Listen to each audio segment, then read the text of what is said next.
I'm Farron Cousins, and here's what's happening tonight. Donald Trump says that he won't release his tax returns. Could that be because he doesn't want us to know that he's not paying any taxes at all? During her time in the State Department, Hillary Clinton spearheaded an initiative to help spread fracking across the globe. We'll tell you why this is so damaging to her presidential campaign. And e-cigarettes are being sold as a safer alternative to conventional cigarettes. But new studies tell us that there is nothing safe about these devices. That's what's coming up. You just stepped in to the Ring of Fire.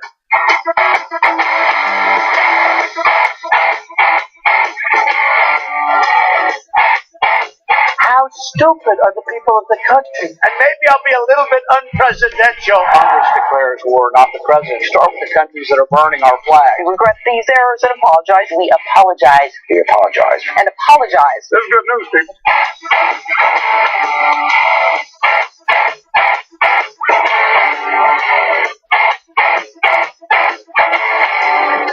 So Donald Trump has publicly said now that he is not going to release his tax returns. One of the reasons that he's giving is because he's being audited by the IRS. He doesn't want to run into any issues, so he's just not going to release them. First of all, being audited by the IRS does not mean that you cannot release your tax returns, as many brilliant economists and even tax professionals have admitted. But there is a deeper reason why Donald Trump does not want us to have access to his tax returns. And that reason is because he's likely not paying any taxes at all. According to a report in the Washington Post, we can go ahead and assume this because that's what has happened with Donald Trump in the past. In the 1970s, for at least 2 years in a row, Donald Trump did not pay any money in taxes those years, because he reported negative income for both years. Now, these are tax loopholes that businesses and business people like Donald Trump use all the time in order to avoid paying taxes. They write off so many things that it actually shows that they lost money even though they didn't. So that is what Donald Trump is trying to hide from us today, most likely. Now, we obviously can't say that that is the reason definitely, but it begs the question, if he has nothing to hide, why would he not release those tax returns? There is absolutely no logical reason whatsoever other than the likelihood that he's not paying any taxes. Or, perhaps even more likely, he doesn't want the public to know that he is not quite as wealthy as he keeps telling us, which is also very possible. But in reality, Donald Trump is just like every other corporation and business person operating in the United States today in the top 1%. He is likely not paying any taxes because that's what we've created for this wealthy elite. We've made the system so rigged and so easy to maneuver through that these people, these billionaires and millionaires, usually do not have to pay any taxes. We've seen it from large corporations year after year, and Trump Industries, or whatever he calls it, is no different. They write off things that shouldn't be written off. They park money offshore. They do all kinds of legal maneuvers to get away with not paying anything. Meanwhile, the rest of us have to pick up the tab, and the federal government's left with less money to do things like repair our roads and bridges, pay for schools, pay for firefighters and police officers. Those are the things that Donald Trump and the wealthy elite of the Republican Party don't think are important. It's more important for these people to have a few extra dollars in their pocket than it is for children all over this country to get an education. And that's what you get if you elect a Republican. These tax loopholes that Donald Trump is taking advantage of and other one-percenters are taking advantage of are not going to go away if Donald Trump wins this election. The only thing Donald Trump has going for him right now is that his likely opponent is going to be Hillary Clinton. And according to a new report in The Intercept, Hillary Clinton is not quite the candidate that a lot of her supporters want her to be. This new report by Lee Fong and Steve Horn shows that during her time in the State Department, Hillary Clinton actually used her position to help sell fracking on behalf of big oil and gas corporations to other countries around the world.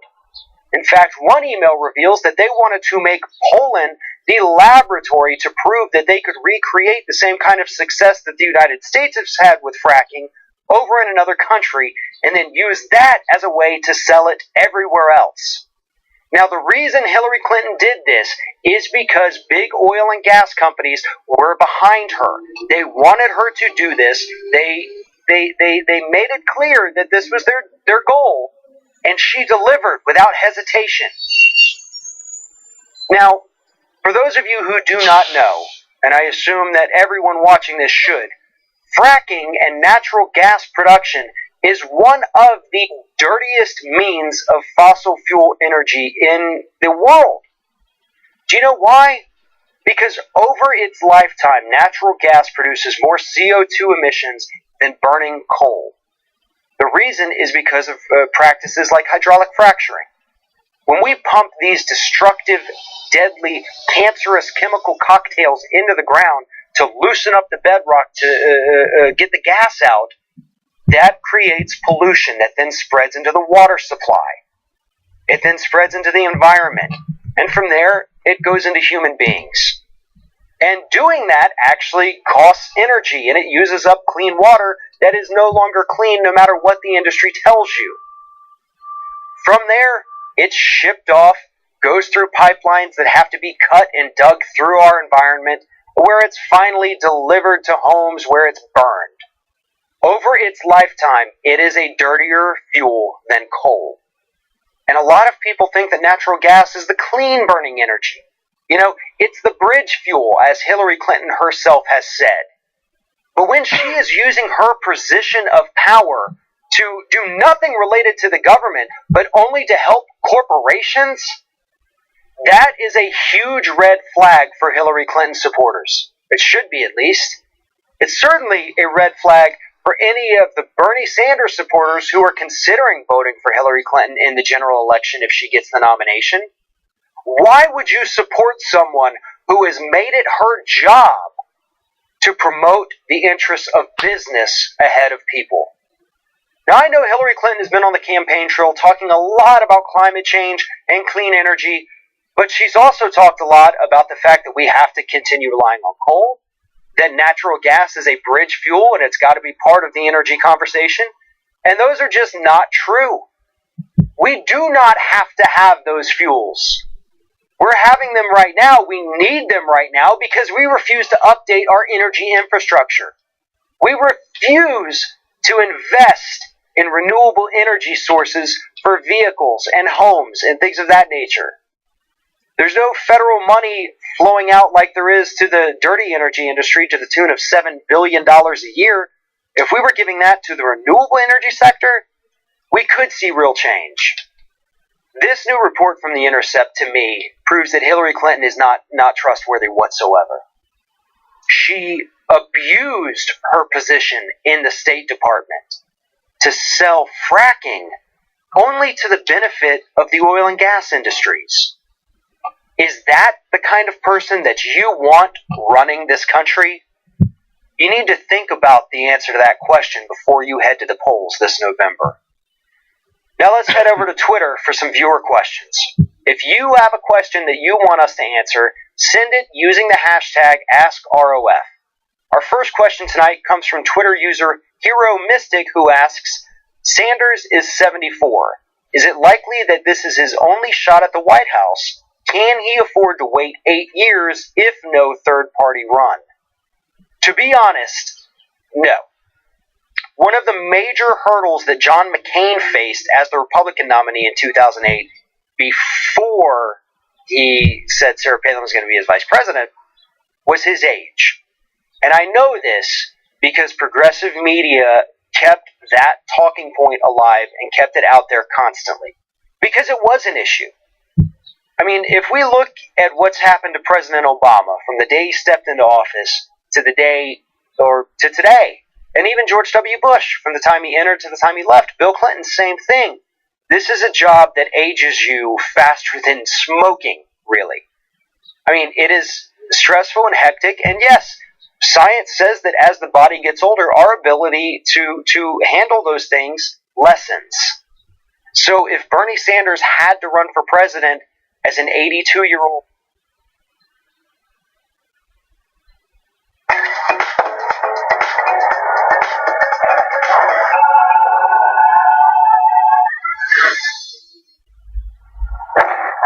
¿Lo filmaste? Sí. ¿Otra vez? ¿Vamos? ¡Vamos! El Civic de una nueva generación.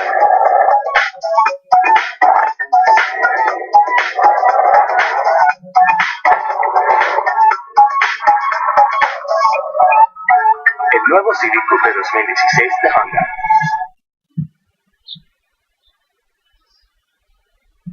so if Bernie Sanders had to run for president as an 82-year-old man, I don't think it would work. And personally, I don't think that Bernie Sanders would want to put himself through that at that age. This is a man that has devoted his entire life to public service. And at some point, he deserves to retire. He deserves to take a break and have time off and enjoy the rest of his life. He has done so much for everyone that we couldn't even ask him to run in 2020 or 2024. It is a now or never situation, and that is very unfortunate. But what's not unfortunate is what he has created. Because even if he doesn't run in the future, if he doesn't win this time, he has created this movement that is going to last a lifetime. When you look at the people who overwhelmingly support his campaign, the voters aged 18 to 35, those people are going to remember this forever. And that, what he has done in this campaign, has shaped their views on how politics should be. And that is something they're going to carry with them forever. And they're going to use it to demand more from politicians throughout their lives. They're going to teach that to their children and their children's children. So Bernie Sanders may not need to run again because he has created something that in time is going to change the face of American politics. And I think that is what's most important here. Our next question is from Sirocco3, who asks, why do so many Democrats give Clinton the benefit of the doubt despite her center-right track record? I think a lot of that has to do with the liberal establishment media. And a lot of that is, not corporate media, but it is establishment media, because a lot of the people, when they left the Clinton administration, in the year 2000, 2001, when he left office, they went and they formed think tanks. They formed groups like Media Matters. Investigating and interviewing witnesses. And all of these little groups, these organizations that put out news and stories, they will support the Clinton family no matter what. That's where they came from. That's how they got their feet wet in politics. That's how they got their start. That's how they made a name for themselves. They're going to defend Bill and Hillary Clinton till their death. And that's unfortunate, because it does a great disservice to the Democratic base that relies on those groups for news and information. They're supposed to be nonpartisan because most of them are set up as nonprofit. But they're clearly very in the tank for Hillary Clinton. Unfortunately, Media Matters is a great example of that. If they don't do it necessarily in their writing, the people that work there, it's clearly seen in their social media posts. They have a pro-Clinton, anti-Sanders bias. That's just the way it is. So they give her a free pass on all of the things that she's done or said, because they always find an example from way back when that says, no, look, here back in the 90s, she was for single-payer health care, so she's obviously in favor of it today. Well, no, she's actually said that she is not in favor of it today. But they're going to use that old example to say that she's always been for it. They ignore what happens now and focus on the past because they are still living in the past. What's ironic is that now that Donald Trump is actually using things like Vince Foster against Bill Clinton and Hillary Clinton, they're saying, oh, well, that's a dead issue. That was settled back in the 90s. Don't bring that up. Well, hey, you know what else happened in the 90s after the Vince Foster thing? Millennials were born. Vince Foster is an issue. Again, it is a non-issue. It's a stupid issue. But for millennials, they don't even know what it is because it happened before they were born. And that's going to be the largest voting bloc. I was only 10 when that happened. I knew the name Vince Foster. It sounded familiar. I had no idea what it was. So stop writing these things off. Stop giving her a pass. You know, yeah, it's a stupid issue. It's a dead issue, but that's the kind of fighter Donald Trump is. But more importantly, stop giving her a pass on being a center-right Democrat.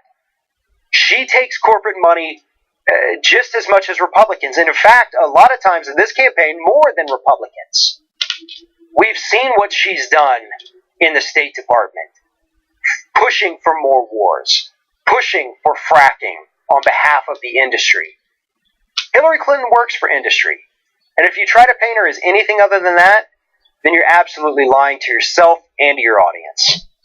Final question tonight comes from Twitter user The Deviant Craft, who asks, since both sides of the aisle don't like him, could Congress vote to impeach Trump after he's elected? What about Sanders? I'm not sure what the what about Sanders part of the question is, but impeaching a president takes a lot more than disliking him. High crimes and misdemeanors. That's what we're talking about here. Now, I'm sure that we could probably find some of those in Trump's history. Obviously, Trump University, I mean, is there criminal activity with the fraud that took place? Maybe. We don't know yet. We're still waiting for the lawsuits and all of that to happen with it. But, you know, a good investigative journalist can get in there, do some digging. Perhaps there is something. But just on dislike, you know, we don't want him to build a wall, we don't want him to do this stuff. Unfortunately, no, you can't impeach a president for that. And I think, you know, ever since the Bill Clinton era, the word impeachment has just been thrown around constantly. I mean, God, Republicans talk about it almost every day with President Obama, even though the man's never committed a crime.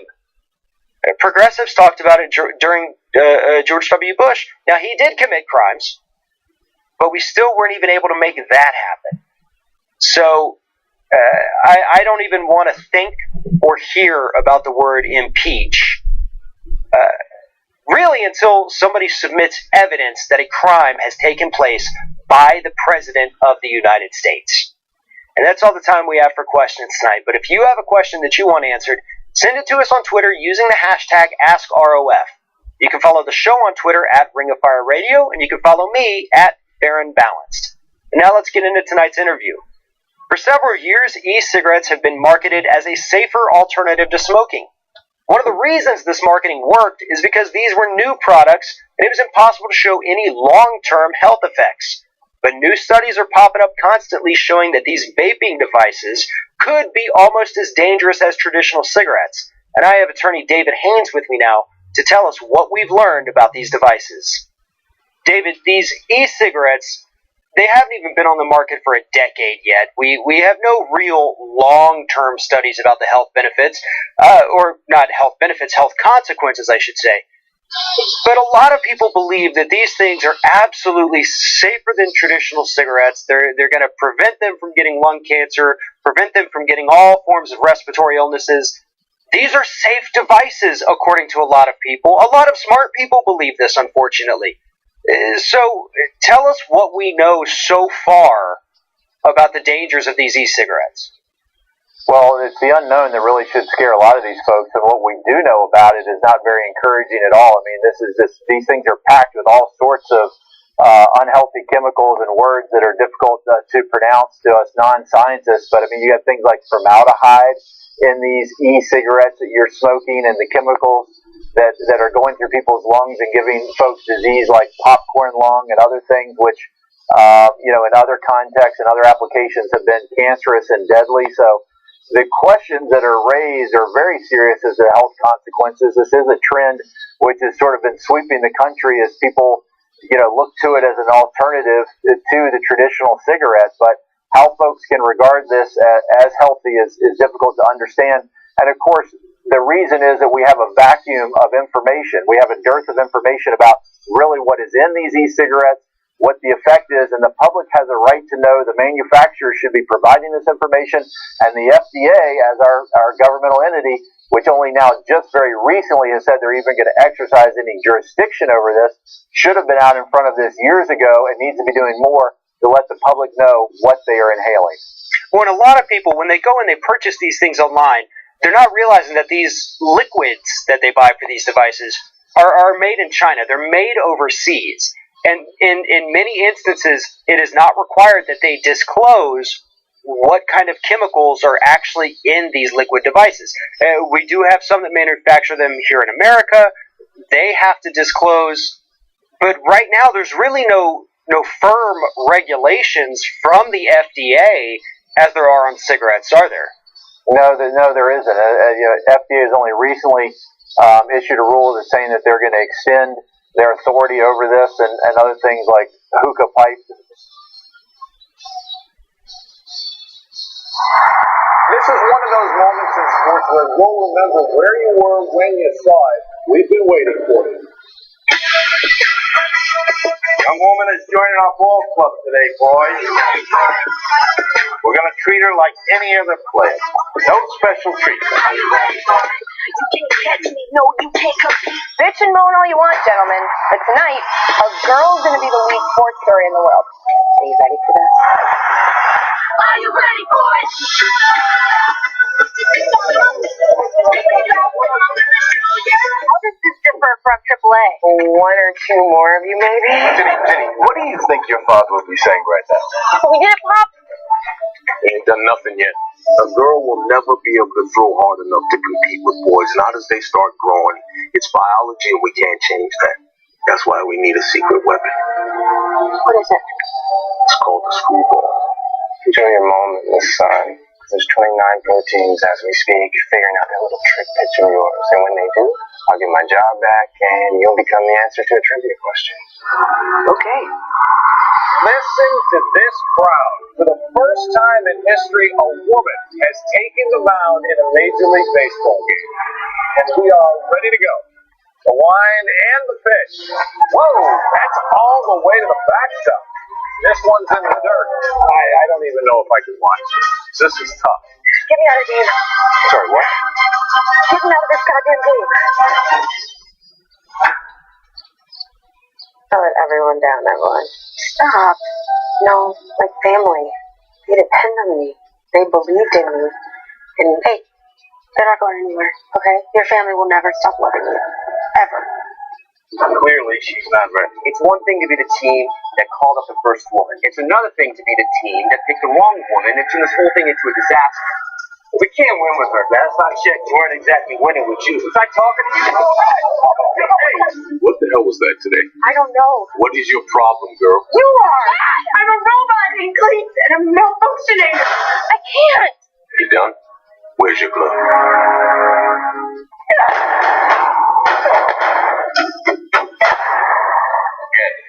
She's doing something that no one has ever done before, and she needs help. She walked off. Yeah, but she's still here. She's a fighter. She's a fighter. Tonight, the Eyes of a Nation turn to San Diego once again. I'm Patrick. You all the attention. You're a ball player. You do this for you do this for your team, or you don't do it at all. Oh, she got it.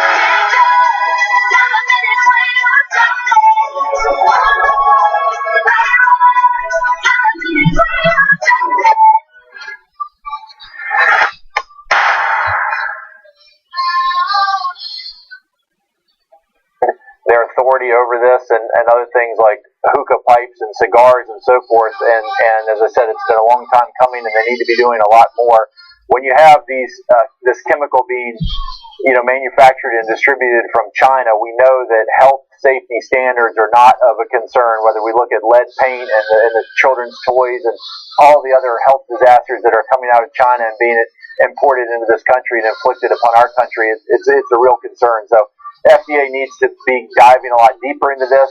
Of course, it's going to be probably years until full health studies that have a good-sized population are going to be able to be produced so that we know what the long-term effects are going to be on folks. But, it doesn't take a lot of guesswork to, figure out that these long-term effects are probably not good.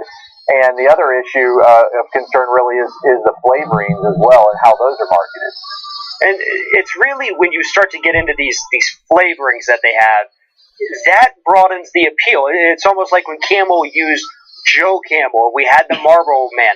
Now it's these special flavorings. It's, oh, come get the blueberry, come get the coffee flavor.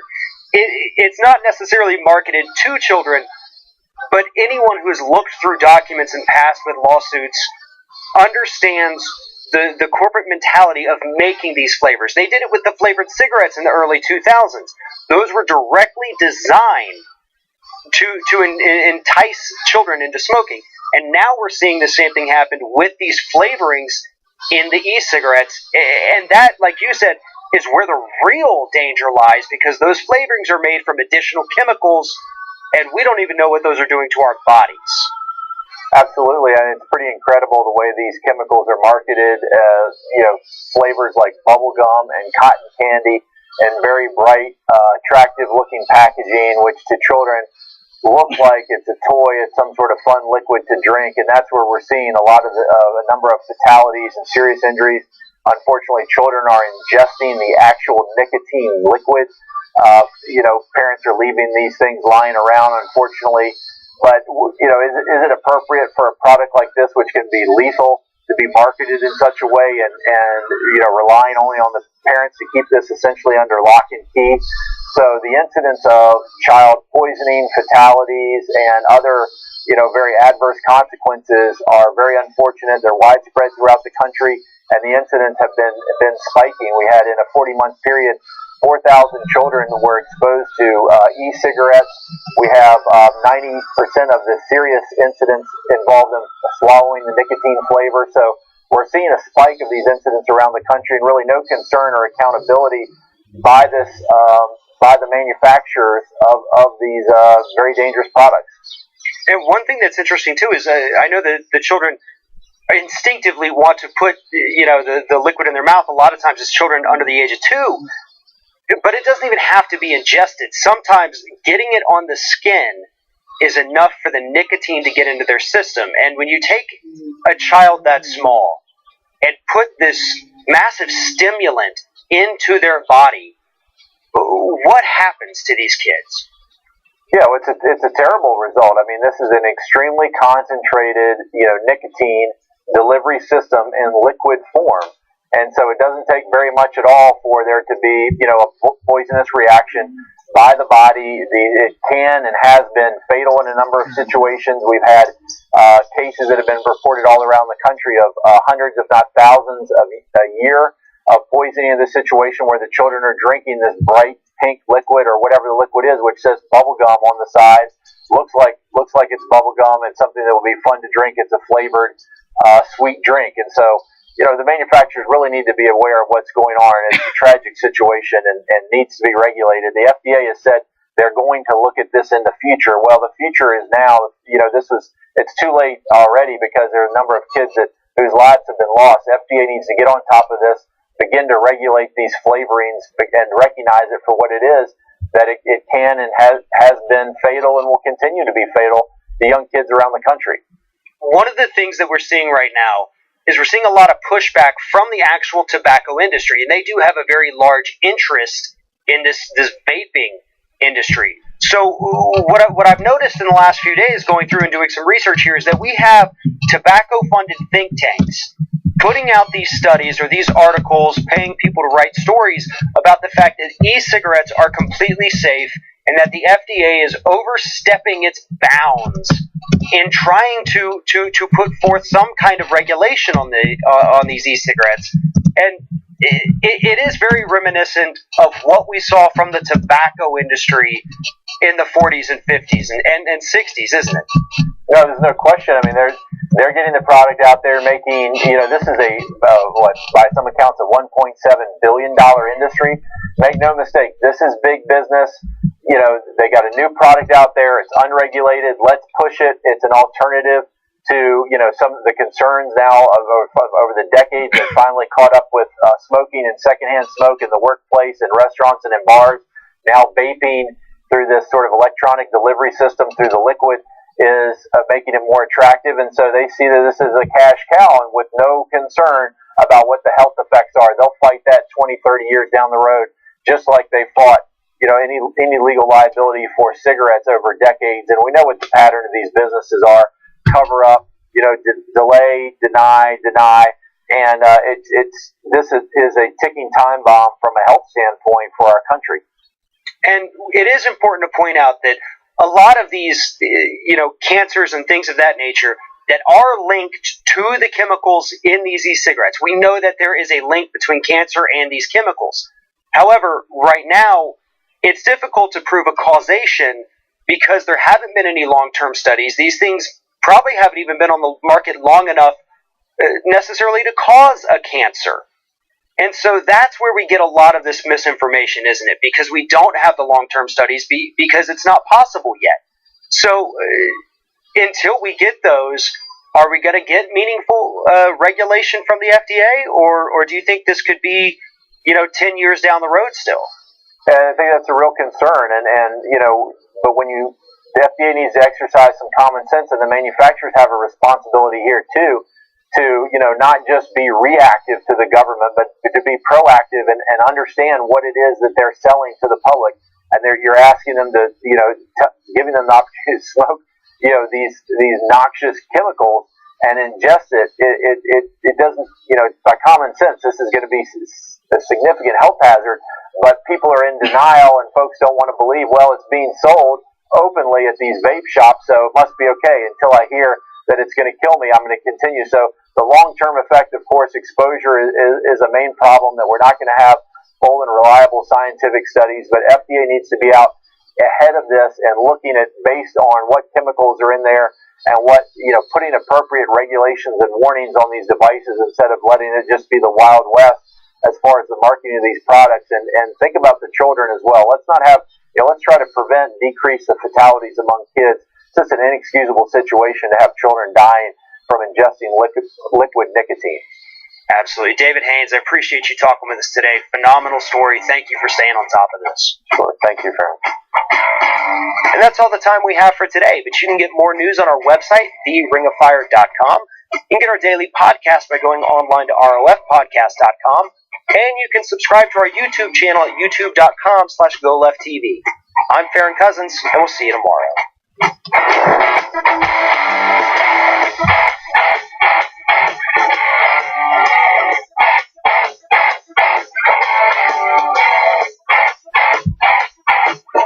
TheRingOfFire.com.